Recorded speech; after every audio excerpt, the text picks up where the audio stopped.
A short time ago, I was joined from Canberra by the Treasurer, Josh Frydenberg.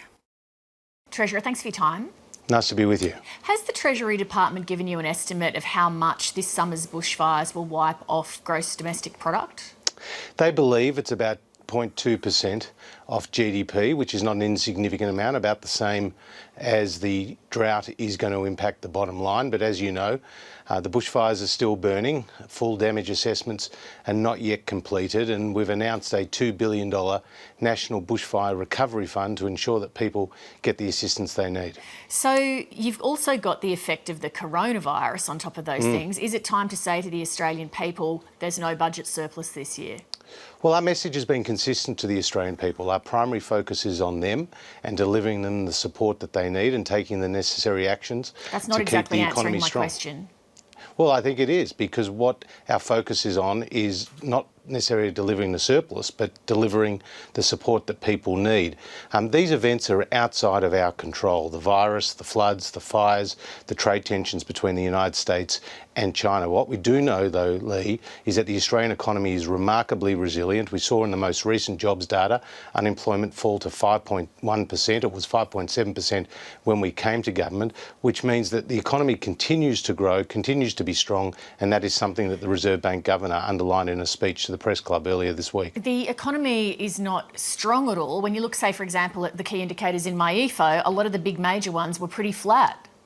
Well, we've had this discussion before. There was some improvements in terms of mining investment. We've seen public final demand, which is government, state and federal spending, go up as a result of the rollout of major programs like the NDIS, but also infrastructure spending. But when you look at Australia's growth numbers, the International Monetary Fund is forecasting for Australia to grow faster this year than the United States, Japan, Canada, the United Kingdom, Germany and France. But that won't be the case with coronavirus, with the effect of the summer bushfires and so on, will it?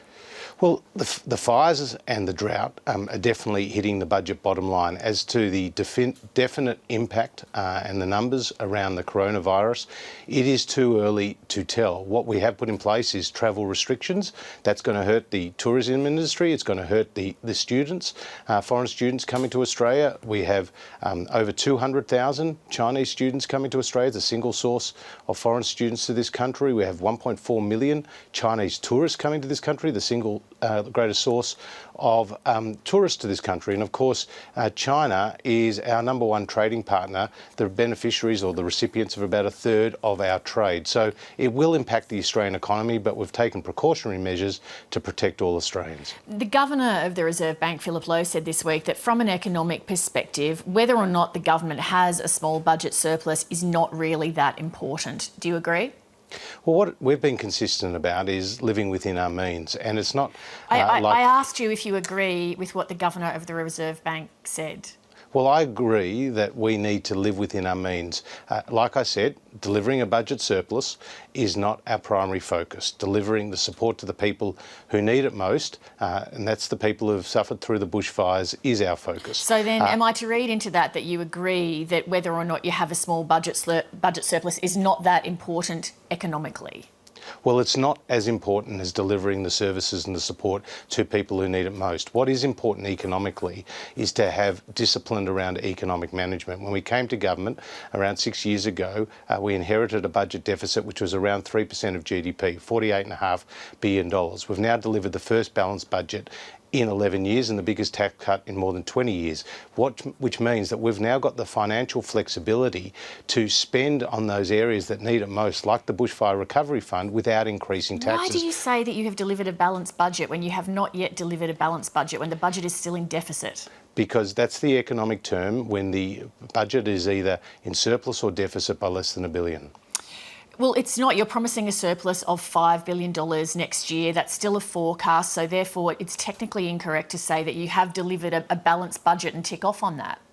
Well, no, that is the economic term. And when it comes to the mid-year economic fiscal outlook, which was announced just prior to Christmas, we had a projected surplus of $5 billion. Since that time, the fires have devastated many communities. We've announced the Bushfire Recovery Fund, and we've also seen the coronavirus impact not just the Australian economy, but the global economy. And the importance of the impact of the coronavirus is that as an economy, we're very connected with China, and China is 4 times bigger today than it was back in 2003 with the SARS virus. So the impact of the coronavirus is likely to be much more significant globally. Would you support the federal government investing in a coal mine in Collinsville in Queensland?